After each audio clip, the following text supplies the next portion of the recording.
एका शेतकऱ्याने आत्महत्या केली आणि दुसऱ्याच दिवशी त्याच्या 7 महिन्याच्या गर्भवती पत्नीनेही विष घेऊन आपलं जीवन संपवलं.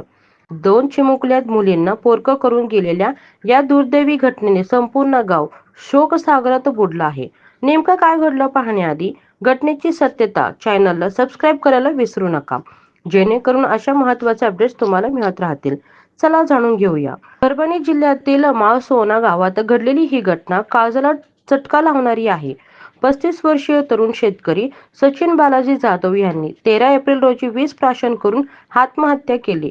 सततची नापिकी, वाढत्या आर्थिक अडचणी आणि बहिणीच्या लग्नासाठी घेतलेले कर्ज फेडता न आल्यामुळे त्यांनी हे टोकाचे पाऊल उचललं. त्यांचा मृत्यू सोमवारी उपचारादरम्यान झाला. पतीची मृत्यूची बातमी मिळाल्यानंतर त्याच्या पत्नीने ज्योती जाधव यांनी केवळ 30 वर्षाची होती आणि 7 महिन्याची गर्भवती होती. तिनेही वीज प्राशन केलं. तिच्यावर तातडीने उपचार सुरू करण्यात आले. सुरुवातीला परभणी, नंतर नांदेड येथे नेण्यात आलं. मात्र तिचाही मृत्यू मंगळवारी रात्री 10 वाजता झाला. सचिन आणि ज्योती यांचे मागे 2 लहान मुली आहेत.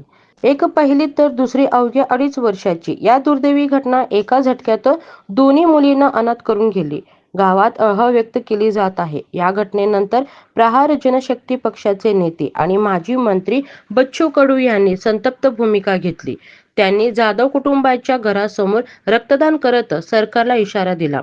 शेतकऱ्यांचं रक्त सांडतंय, सरकारला हे थांबवावं लागेल, नाहीतर आमचं रक्त सांडावं लागेल.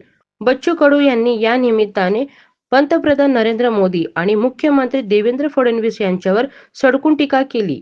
त्यांनी म्हटलं, हे सगळं लुटारू आहेत आणि सामान्य शेतकऱ्यांचे अश्रू व रक्त यांचं काहीच मोल उरलेले नाही.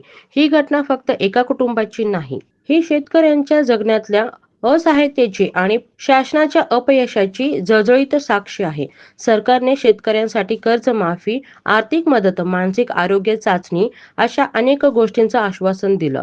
पण प्रत्यक्षात काय मिळालं? अजूनही शेतकरी कर्जबाजारीपणामुळे आत्महत्या करतोय आहे. या घटनेनंतर सरकार आणि प्रशासनाकडून फारशी ठोस कारवाई झाल्याचे समजत नाही. ज्या पद्धतीने जाधव कुटुंबाच्या आयुष्य संपलं, त्यावर आजही राजकारण होत आहे. शेतकऱ्यांच्या आत्महत्या थांबणार कधी? पोटासाठी मातीशी झगडणाऱ्या या लोकांचं दुःख ऐकणार कोण?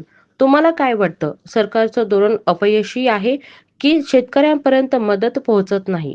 तुमचा अभिप्राय कमेंटमध्ये जरूर कळवा.